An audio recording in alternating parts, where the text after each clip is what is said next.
Welcome to Clinical Minute.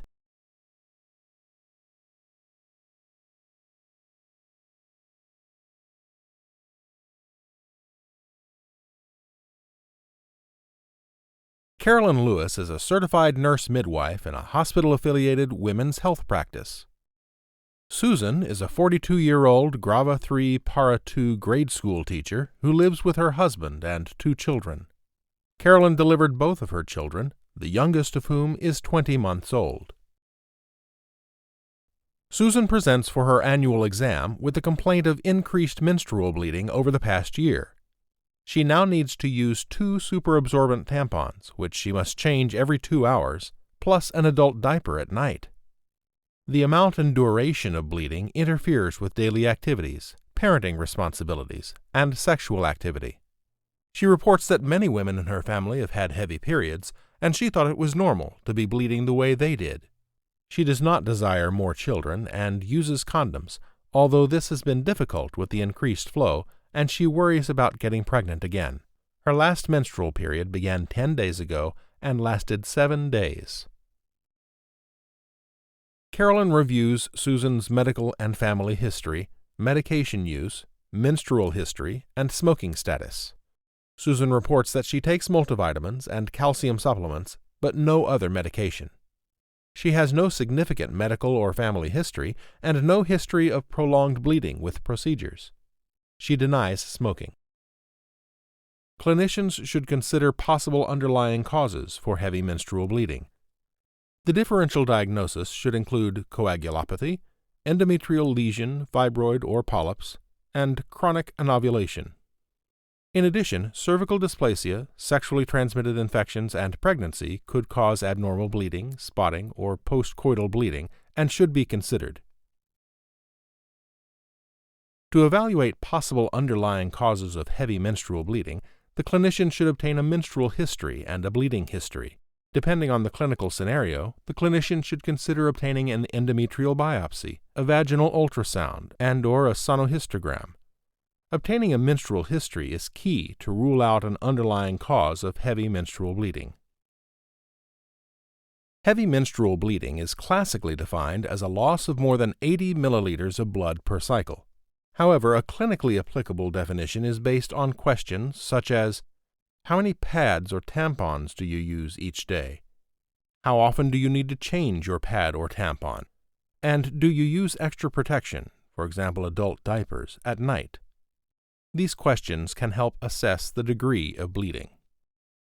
Heavy menstrual bleeding can have a number of different adverse consequences. Women with heavy menstrual bleeding can develop anemia, and some undergo hysterectomy.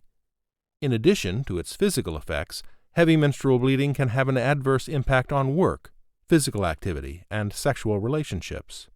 Clinicians should ask women about the effect of bleeding on routine activities and their relationships. Carolyn outlines for Susan the recommended evaluation for heavy menstrual bleeding.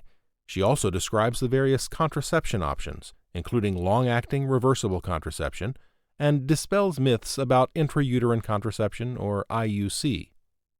She performs a bimanual exam, which is normal. A pregnancy test is negative.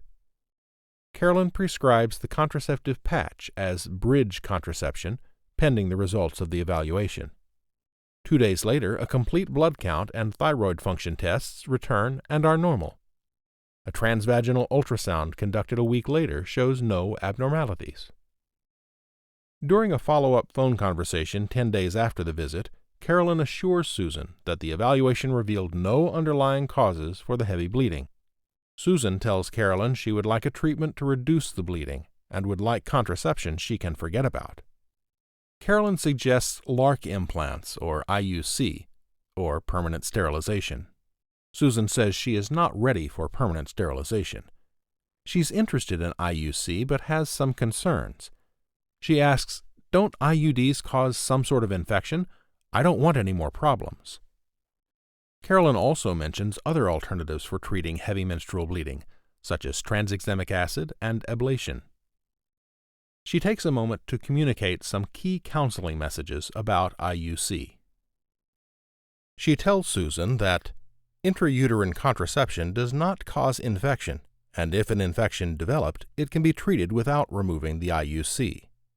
Intrauterine contraception does not increase the risk of ectopic pregnancy.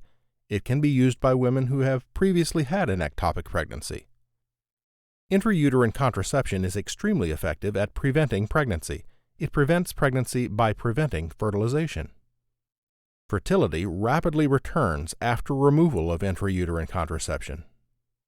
And intrauterine contraception does not prevent STIs. Condoms should be used consistently with new partners. 3 types of intrauterine contraception are available in the United States: the copper T IUD, called Paragard, and 2 levonorgestrel intrauterine systems, Mirena and Skyla. Skyla releases a lower dose of levonorgestrel than Mirena. All 3 are highly effective at preventing pregnancy. Bleeding patterns often change after IUC insertion. With the levonorgestrel intrauterine systems, bleeding frequently decreases over time. With the copper T IUD, bleeding often increases for the first several months and then normalizes. The copper T IUD is ideal for a woman who prefers not to use hormonal contraception. In addition, it can be used as emergency contraception. The levonorgestrel 52 intrauterine system, or Mirena, is a good choice for women who have heavy menstrual flow. It has an indication for this use. And the levonorgestrel 13.5 intrauterine system, or Skyla, has a smaller frame and is a good option for women who desire a smaller dose of levonorgestrel.